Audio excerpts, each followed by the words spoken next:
عمركم جوهرة ثمينة. هذا العمر اللي يمر عليكم جوهرة، وهو كله ايش كم يوم وش كم نفس وش كم ساعة. لا تضيعوها باللهو واللعب بس، ترى هي غالب عليها اللعب واللهو.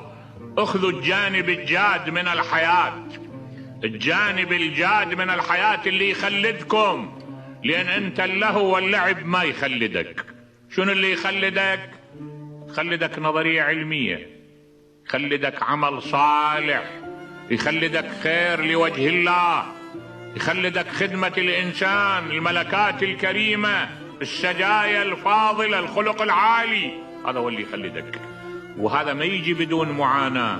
ماكو شي يجي بدون معاناة. كون تعاني يعني وقتك لا تخليه زحمة اللعب واللهو، لا توجه للأشياء اللي تموتك وأنت حي. هذا يموتك وأنت حي، هذا يجمد تطلعاتك، يجمد فكرك، يجمد أخلاقك، يجمد عبقريتك ونبوغك. بينما إذا اتجهت بخط علمي، بخط أخلاقي، بخط عملي، تقدر تبدع وتنتج وتفيد الإنسانية. لأن الإنسانية مثل ما هي بحاجة للنظرية العبادية.